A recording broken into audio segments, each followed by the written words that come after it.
Je pense qu'on va arrêter de parler de développement logiciel à partir de maintenant. Alors c'est devenu un lieu commun de dire que l'agilité est sortie des murs du développement logiciel.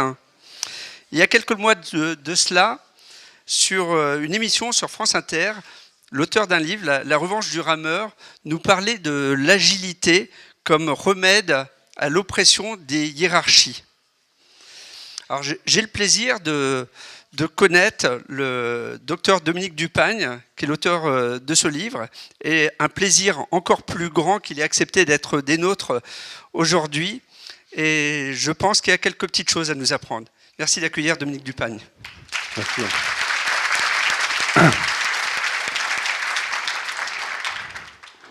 Bonsoir. Alors je vais commencer par être désagréable d'emblée. En fait, vous n'avez rien inventé. L'agilité, c'est une très vieille histoire. Ça dure depuis 1 à 3 milliards d'années. Tout ce qui nous entoure, sur le plan du vivant, est agile. Même dans votre corps, le fonctionnement de vos cellules est agile. La non-agilité a été inventée par l'homme. Elle a été inventée avec le néolithique quand on a commencé à faire des choses qui n'existaient pas dans le vivant. Quelqu'un qui l'a montré est un médecin, il s'appelle Gerald Edelman. On aurait pu imaginer, je vous mets Darwin de façon banale, mais non, parce que Edelman, en fait, il a vraiment mis en œuvre, découvert et montré le premier mécanisme biologique purement agile, spectaculaire, caricatural, que je vais vous montrer juste après. Et en plus, plutôt que de se reposer sur ses lauriers de prix Nobel et d'avoir son laboratoire et de faire briller sa gloire, il a complètement changé de partie pour s'intéresser aux neurosciences. Et il a fait là encore des découvertes tout à fait extraordinaires en appliquant ce qu'il avait trouvé à l'agilité. C'est quelqu'un qui est transdisciplinaire, qui est à cheval sur plusieurs disciplines. Et c'est ça qui est très intéressant chez lui. Alors, à ma modeste mesure, je suis aussi un transdisciplinaire, ce qui peut expliquer pourquoi je suis devant vous aujourd'hui. Déjà, je fais un métier, la médecine générale, qui est transdisciplinaire. On sait un peu tout sur rien, ou plutôt un peu rien sur tout. Et c'est quelque chose qui nous aide parfois à voir les gens dans leur globalité, les individus. Et donc, j'ai touché à pas mal de choses qui tournent autour de l'agilité. Je travaille en libéral, je travaille en entreprise. Et donc, ça m'a donné envie de creuser un petit peu ces concepts et de vous en parler aujourd'hui. Alors, un exemple concret, je vous l'ai promis, le voilà, c'est très simple. C'est la façon dont nous nous défendons contre les agresseurs extérieurs, contre les bactéries, contre l'infection. Si notre organisme avait choisi un système humain classique, il aurait fait ce qu'au font les militaires, c'est-à-dire qu'il aurait étudié les agresseurs passés, les batailles gagnées, les batailles perdues, on aurait tiré des enseignements et défini une stratégie, aurait constitué un arsenal avec des armes destinées aux adversaires les plus probables. Le vivant n'a pas sélectionné cette stratégie, ou en tout cas ceux qui l'ont sélectionnée ne sont pas parvenus jusqu'à nous et n'ont pas réussi à survivre. Seule l'agilité a réussi à nous protéger. Le système est d'une simplicité biblique, ou en tout cas agile. Lorsqu'un agresseur arrive, figuré par cette bactérie rouge, il porte en sa surface des protéines qui sont des marqueurs, une sorte d'empreinte, et qu'on appelle des antigènes. C'est la forme un peu géométrique que vous voyez. La première chose que fait l'organisme, c'est de décaper un peu une de ces bactéries pour vraiment bien montrer cet antigène et de montrer ça à des globules blancs qu'on appelle des lymphocytes. Ces lymphocytes sécrètent des anticorps, une sorte de serrure qui pourrait aller de clé qui pourrait aller dans la serrure que représente l'antigène. Et il y a une énorme diversité, il y a des milliards de protéines, d'anticorps différents. Et bien sûr, même malgré ce nombre, aucune n'est capable de coller parfaitement avec l'antigène. Et le système qui est mis en place, c'est que chacun essaye sa chance, les lymphocytes tournent autour, et quand il y en a un qui matche un petit peu, c'est-à-dire que la clé rentre dans la serrure, mais n'arrive pas vraiment à l'ouvrir, à ce moment-là, il s'active, et il va provoquer une multiplication intense de ce lymphocyte précis, avec un petit peu de diversité autour. Si vous regardez les formes géométriques que j'ai placées, vous voyez que le lymphocyte numéro 3 a une forme qui colle vaguement avec l'antigène, et qui va se reproduire avec des petites variantes. C'est une itération, je ne vous apprends rien, c'est quelque chose que vous comprenez mieux que moi. Et donc cette itération va aboutir à quelque chose de plus approché. On retourne se confronter au réel, c'est pas le client, mais c'est le réel, et on regarde ce qui se passe, et on sélectionne le meilleur jet, si je puis dire, qui de nouveau va se développer, et en quelques générations, le système immunitaire a fait l'anticorps parfait qui va vous permettre de guérir. Ça s'appelle la guérison. Vous êtes malade pendant 8 jours, votre grippe, ou enfin pour ça c'est une bactérie, mais en tout cas votre infection vous prend pendant quelques jours, et au bout d'un moment, eh bien, votre organisme a sélectionné, fabriqué l'arme absolue, parfaitement adaptée, qui va vous permettre de guérir. Je ne connais pas plus agile que ça comme mode de fonctionnement, honnêtement. c'est vraiment une action auto-organisée pluridisciplinaire. Alors, il n'y a pas de Scrum Master, mais en fait, il y a un Scrum Mastering global, c'est-à-dire qu'il y a beaucoup de cellules que je n'ai pas figurées, parce que c'est bien sûr, comme vous l'imaginez, beaucoup plus compliqué que ça. Il y a plein de cellules qui vont participer à ce mouvement et qui vont permettre de contrôler, d'accompagner comme le ferait un Scrum Master. Et d'ailleurs, quand ça ne fonctionne pas, quand le mécanisme s'emballe, ça porte un nom que vous connaissez aussi, ça s'appelle une leucémie. C'est-à-dire que le système explose, produit des choses totalement aberrantes, et à ce moment-là, malheureusement, le système est totalement dévoyé. Petite curiosité aussi, dans ce système, et c'est vrai dans le vivant, tout est interrelié, c'est-à-dire que les développeurs sont à la fois les propriétaires du produit, et s'ils ratent leur coup, ils disparaissent avec, ce qui est quand même très motivant. Alors je vous ai parlé d'Edelman. Edelman, il avait découvert ce mécanisme agile, ce système extrêmement simple qui permettait de se battre contre les infections, et il s'est intéressé aux neurosciences. On ne savait pas très bien comment le cerveau pouvait acquérir une telle complexité, et on n'avait pas encore décodé l'ADN, on savait que l'ADN existait. Certains pensaient que l'ADN était une gigantesque base de données qui contenait les plans de fabrication de l'organisme, où tout était écrit, où tout était vraiment bien préparé. Et Edelman a eu l'intuition que ce n'était pas forcément le cas. Lorsque nous naissons à la sortie du ventre de notre mère, nous avons 100 milliards de neurones, chacun étant connecté à 10 000 autres, enfin en tout cas ayant 10 000 connexions. C'est un gigantesque circuit qui est vaguement réparti en cartes, en petites aires spécialisées, mais dans lequel très peu de choses sont programmées. Le cri, les fonctions physiologiques élémentaires et la succion du mamelon de la mère. C'est à peu près ce qui est vraiment cadré, branché, connecté, et heureusement d'ailleurs. Tout le reste va se faire sur un mode agile, c'est-à-dire que chaque fois que l'enfant va expérimenter quelque chose, il va tester les circuits préexistants, sélectionner les circuits fonctionnels et mettre en repos ou en veille les circuits non fonctionnels. Et en fait, Edelman a expliqué comment, à partir d'un circuit non programmé initialement, mais uniquement à partir de tests et d'itérations successives, nous passons d'un amas de neurones à un être conscient et à une capacité de réflexion qui est celle de l'homme. C'est tout à fait fascinant, et c'est un mécanisme, là encore, complètement agile. Alors, il y a une grande surprise, parce que quand on a décodé l'ADN, on a découvert en effet qu'Edelman avait raison, contre Crick, le découvreur de l'ADN, qui le prenait pour un charlot et qui disait qu'il faisait des Edelmanies plutôt que du darwinisme neuronal, et il a créé ce concept de darwinisme neuronal pour montrer qu'il y avait un développement qui était agile aussi dans le fonctionnement du cerveau. Ensuite, il y a une grande étape, et j'ai encore une très mauvaise nouvelle pour vous. Vous êtes tous des sprints. On a longtemps cru que la compétition darwinienne était le fait d'individus qui se battaient entre eux, le struggle for life banal. On s'est dit, c'est peut-être les groupes, c'est peut-être plus compliqué que ça. Et puis, vers les années 70, je crois qu'il est sorti en 76, Richard Dawkins a montré que la lutte pour la survie, en tout cas la compétition darwinienne, concernait les gènes. Ce sont les gènes qui se battent entre eux, et nous ne sommes que des itérations fabriquées par des gènes de façon à leur assurer le meilleur avenir avec un début et une fin. Au début, ça fait un choc, mais on s'habitue. Et c'est porteur de choses tout à fait positives, parce que si vous restez dans un système de compétition primitive, l'individu se bat pour disséminer ses gènes, assurer l'avenir de ses propres enfants, vous avez du mal à expliquer la coopération, l'action communautaire. C'est pas très simple.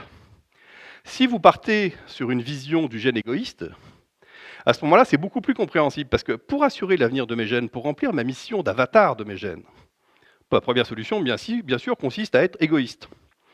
On verra tout à l'heure que c'est ce que fait le gorille, c'est-à-dire que j'accapare. Mais il y a une autre solution qui est de favoriser l'avenir des gens qui portent les mêmes gènes que les miens, parce qu'après tout, ce n'est pas forcément le gène en tant qu'entité physique que je suis censé protéger. Si mon frère, ma sœur, mon cousin, voire un ami porte exactement le même gène que moi, finalement, en protégeant la communauté, je vais aussi favoriser l'avenir de mes gènes. Et donc, finalement, ce système de compétition entre les gènes permet de comprendre pourquoi il existe une collaboration à côté d'une lutte entre les individus, et que les équilibres qui nous font avancer sont faits à la fois de coopération et à la fois d'individualisme. Alors je fais un détour par les roues. Il y a des roues partout. Alors je vous ai mis la roue de l'agilité, bon là vous connaissez, ça celle-là, je ne vais pas vous la décrire. Il y en a une que j'ai mis en bas à droite qui est simple. Alors évidemment elles sont un peu écrasées, je suis désolé, elles sont un peu ovoïdes, mais je promets que j'ai fait les cercles au départ. Et vous voyez que la roue en bas à droite, c'est la roue du vivant. Il n'y a pas de réflexion préalable, il n'y a pas de plan. Il y a juste une action, une évaluation et une prise en compte du résultat. Et la roue du vivant, c'est celle du bas à droite, elle tourne à toute allure, en permanence, et non seulement elle commence à réfléchir après avoir agi la plupart du temps, ce qui ne va pas du tout avec le nom de l'amphithéâtre dans lequel nous sommes, mais en plus, elle va acter les choses de façon volatile, c'est-à-dire que certes, vous avez appris à faire du vélo, vous avez fait les branchements dans votre cerveau qui vous permettent de faire du vélo, vous n'en faites plus pendant 10 ans, vous remontez sur un vélo, vous savez en faire, ça c'est vrai. En revanche, vous apprenez une chose compliquée sur le plan chimique, 10 ans après, vous avez tout oublié parce que vous n'avez pas été reconfronté au même sujet. Donc il y a une volatilité qui est très importante. Au-dessus, vous avez ce qu'on appelle la roue de Deming. Alors ça, je vous en parle, pour moi, c'est la non-agilité, ça.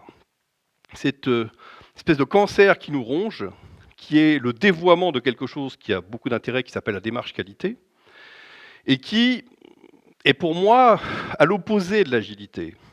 Je m'explique.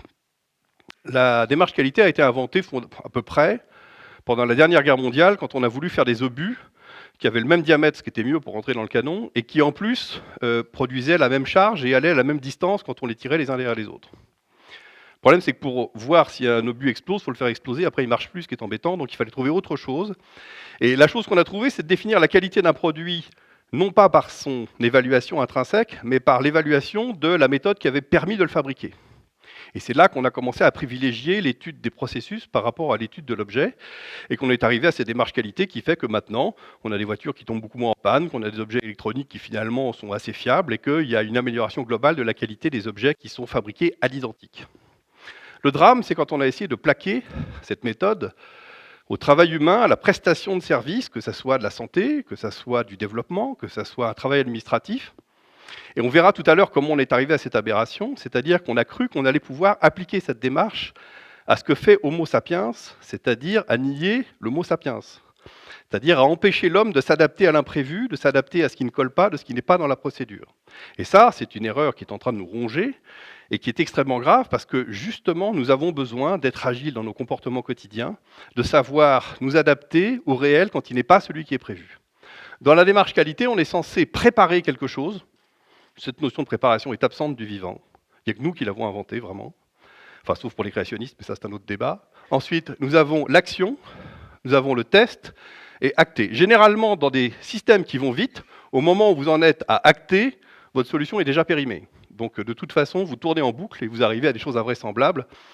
Par exemple, le projet Sésame Vital, qui devait permettre de dématérialiser la feuille de maladie, a demandé 1 milliard d'euros de développement pour finir avec un email non crypté qui part de votre médecin pour aller à l'assurance maladie.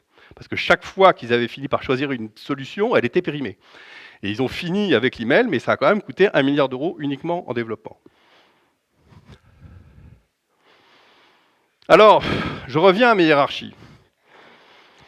Nous sommes des mammifères, au sein des mammifères, nous sommes des primates. La quasi-totalité des mammifères et des primates fonctionnent sur un mode hiérarchique. Sauf le rat taupe, mais je vous passe parce que c'est une bestiole un peu spéciale. Donc, il y a plein de façons de vivre en hiérarchie. Le gorille, c'est extrêmement simple.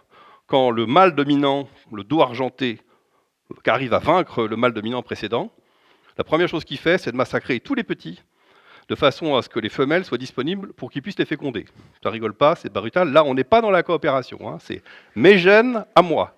Et c'est tellement violent que les femelles qui sont enceintes avortent spontanément, tellement elles savent ce qui va arriver. Donc, c'est vous dire, on n'est pas du tout dans des choses qui sont faciles. Heureusement, d'autres primates, dont l'homme, ont développé des modes coopératifs beaucoup plus puissants.